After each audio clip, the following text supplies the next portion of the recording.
YouTube. This is Marcus, the Debt-Free Dad here, and today we're going to go over all of the debts that I'm currently holding so we can get a really good snapshot of just what type of debt-free journey is this. Is this a marathon? Is it a sprint? I'll tell you in advance, it's actually more of a marathon, but I'm going to try my best to make it a sprint.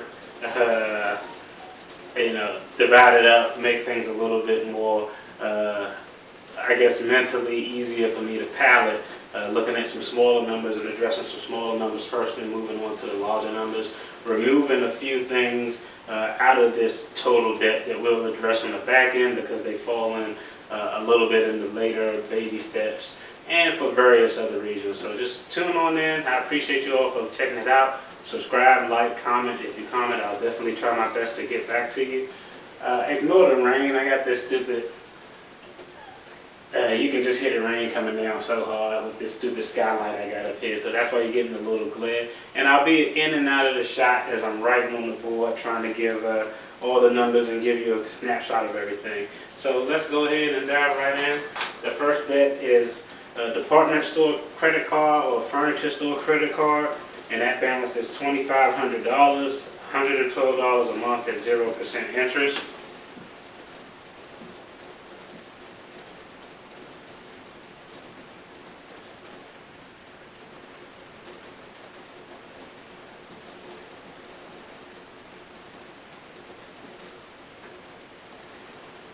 The next debt that I'm holding is a TSP loan. That's $3,000, excuse me. $100 a month. 0% interest as well. Next is a Discover card.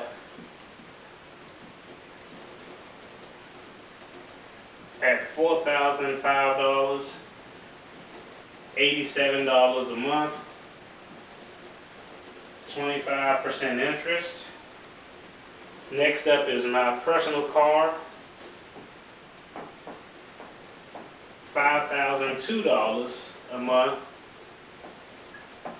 $5,002 total, $380 a month. 7% interest. Next is a rental property. $69,121. Monthly is $815. 7% interest. Next is student loan number 1. That's my student loan. $109,000. Just over $109,000.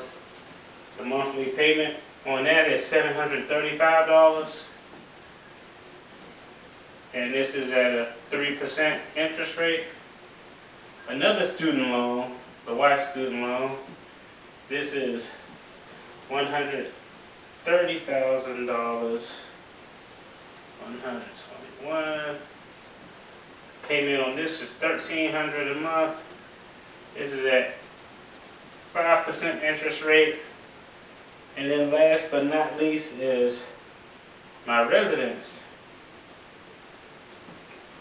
My residence is $435,000. That's monthly is $2,219. This is at a 2.25% interest rate.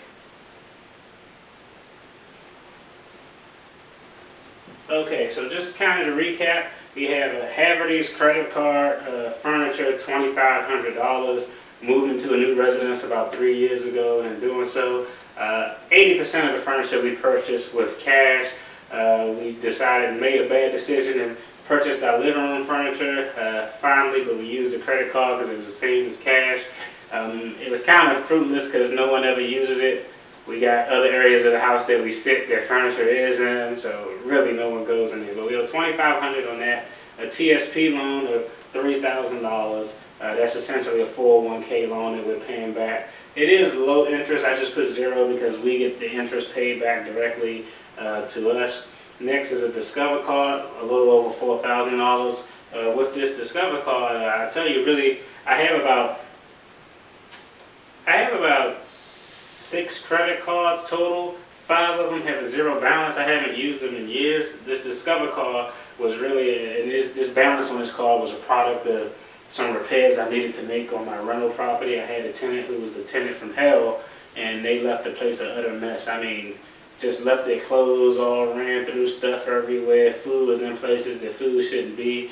And so, and going down and getting someone to clean that up and then making repairs on my own, buying equipment.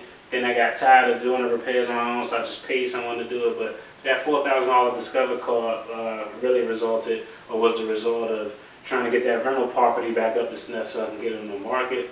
My car, $5,002 I owe, $380 a month. Rental property, again, $69,000, just over $69,000 that I owe. Student loan, $109,000. I do have a law degree. And the funny thing is, I actually did get a full scholarship my last 2 years of law school. This total balance came from, one, borrowing more than what I needed at the time, getting refund checks like a knucklehead, and then 2, out-of-state tuition contributed to that heavily as well. This second student loan, $130,000. This is my wife's student loan. Again, she has a master's degree.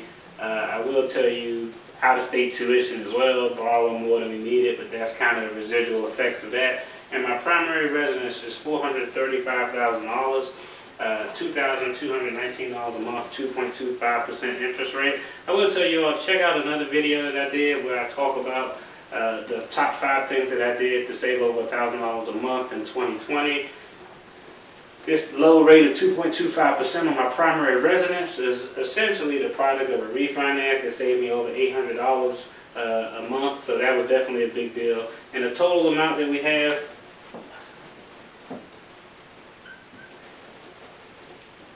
is $757,752.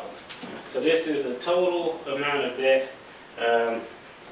I mean, I guess I'm proud. I've seen people with $1 million in debt, so that makes me feel a little bit better, but not really, because it is a lot of numbers. $757,000, almost $758,000 is the total amount of debt. Now I'm going to talk about a little bit how I'm planning on attacking this debt during this debt journey. I will tell you, the primary residence here, which is a large portion of it, $435,000. I'll go and put a red line through, because right now I'm not focused on that. Anyone who's familiar with Dave Ramsey and Financial Peace University, the primary residence kind of always falls at the back of the debt snowball, so that's what we intend on.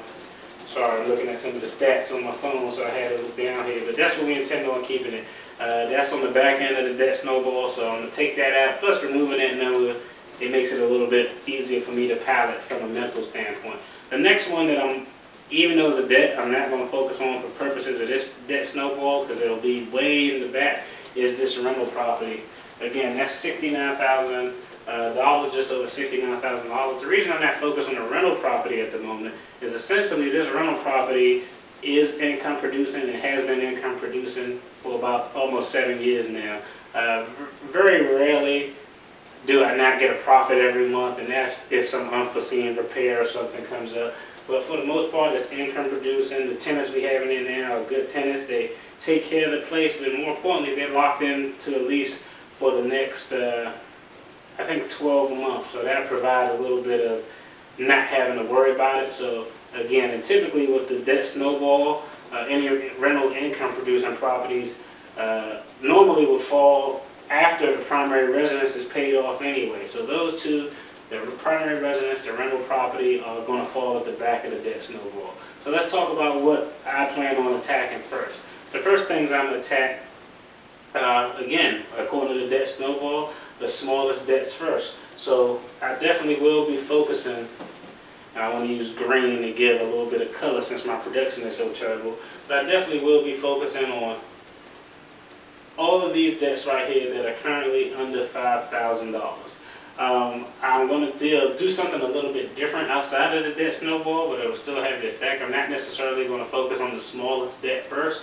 I've actually been focused on the debt that has the highest monthly payment. If I can, when I knock out this car loan, that'll free up $380 a month that I can allocate towards the other debts. And I made substantial progress on this car loan. I mean, I think 2 months ago it was $17,000. I had some excess money in my savings account, pre-debt-free journey that I was just stacking up, so I was able to throw it at this car and make a really big dent in it. The ultimate goal for the car, the 2 credit cards, and the TSP loan is to have those knocked out by the end of the calendar year, or worst case scenario, it may be, if things come up, it may be February of next year. So either the end of this calendar year or February of next year. After that, 100% of the focus will be on the student loans. Preferably the one I'll attack first will be my student loan. I actually will do a video about how much debt have I paid off so far in my first 60 or 90 days. I got to figure out which one I want to do. But if we take out the 2 properties, the primary residence and the actual residential property, it brings the total down to something that's still high, but I guess in theory is a little bit more palatable for me. So the total that I'm going to focus on for purposes of this debt snowball, outside of rental property and primary residence, that total, I don't like that color, can't hardly see it, let me get something. That total is going to be $253,631. So this is the total amount of the debt snowball that we'll be looking at, and I guess I'd like to call it combined stage 1 and stage 2. Again, the breakdown, stage 1, the focus is on these debts that are $5,000 or smaller, with the goal on the optimistic end being paid off at the end of the calendar year, or at the goal, or worst case scenario by February 2021. After that, the sole focus will be on the student loans, with the primary focus on my student loan because it's the lowest balance of $109,000. Then after that, we'll attack a $130,000 student loan. Again, the total on all those loans, because we took out the rental property because it's income producing. We took out the primary residence because all of those rental properties, primary residence, they fall on the back of Dave Ramsey's debt snowball. So again, that total amount that we're looking at knocking out, taking out all of the real property, is $253,631. I appreciate everybody tuning in. Subscribe, like, comment, and if you comment, I'll definitely do my best to reach back to you. I wasn't sure how to do this. I've seen a lot of people doing it where they had the camera on the paper, but my handwriting is terrible. It's kind of chicken scratch. I've seen some people do it with flipboards. So I hope everybody can actually get a good visual of what's on this board here. And I literally just dropped all my markers, and I'm not going to know how to edit that out, so don't worry about the fumbling and bumbling. Again, I appreciate it. Thanks for tuning in. Y'all have a good day.